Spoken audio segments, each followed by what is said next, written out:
Hello বন্ধুরা, আজ আমরা বানাবো ভেজ স্টাফ ব্রাউসি কাবাব। তো চলো আপনাদের সাথে শেয়ার করা যাক ভেজ স্টাফ ব্রাউসি কাবাব। তো ভেজ স্টাফ ব্রাউসি কাবাব বানানোর জন্য আমরা প্রথমেই নিয়ে নেব গ্রেট করা পনির। এরপরে আমরা নিয়ে নেব বয়েল পটেটো গ্রেট করা। এরপর আমরা অ্যাড করে দেবো চপ করা ক্যাপসিকাম। এরপর আমরা অ্যাড করে দেবো চপ গ্রিন চিলি। এরপর আমরা অ্যাড করে দেবো গ্রেট করা বিটরুট। এরপর আমরা অ্যাড করে দেবো চপ অনিয়ন। এরপর আমরা অ্যাড করে দেবো ক্রাশ করা কাজু। এরপর আমরা অ্যাড করে দেবো চপ কিশমিশ। এরপর আমরা একটু অ্যাড করে দেবো এলাচি পাউডার। এরপর আমরা অ্যাড করে নেব সল্ট, একটু জিরা পাউডার, একটু গরম মশলা, একটু চাট মশলা। তো সব ভালো করে সুন্দর করে মিক্স করে নেব, বেশ সুন্দর করে মিক্স করে নেব।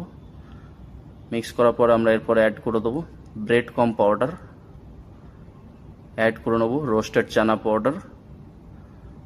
তো বেশ সব সুন্দর করে এবার মিক্স করে নেব ভালো করে, একসঙ্গে সব সুন্দর করে মিক্স হয়ে গেছে। এবার আমরা এটা রাউন্ড রাউন্ড বল শেপে দিয়ে দেবো।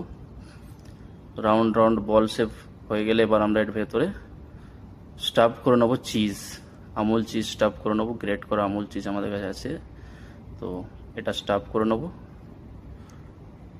গ্রেট করা আমুল চিজ স্টাফ করার পরে সুন্দর করে বেশ কাবাবের শেপে দিয়ে নেবো আমরা, বেশ সুন্দর করে কাবাবের শেপে দিয়ে নেবো।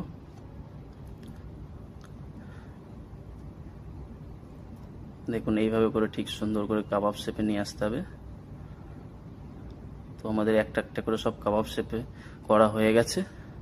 এবার আমরা এটাকে ব্রেড কমে কোট করে নেব, সুন্দর করে ব্রেড কমে কোট করে নেব। ঠিক এইভাবে সুন্দর করে ব্রেড কর্ন আস্তে আস্তে, যাতে কাবাবটা ফেটে না যায়, কোনো দিক থেকে স্টাফিং বেরিয়ে না যায়, আস্তে আস্তে বেশ রাউন্ড করে হাতে করে চেপে চেপে এভাবে করে হালকা হালকা চাপ দিয়ে দিয়ে ব্রেড কর্নে কোট করে নিতে হবে।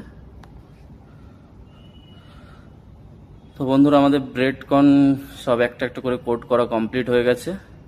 এবার আমরা কাবাবটাকে অয়েল ফ্রাই করে নেব। তো দেখুন আমরা অয়েল ফ্রাই করছি কাবাবটাকে।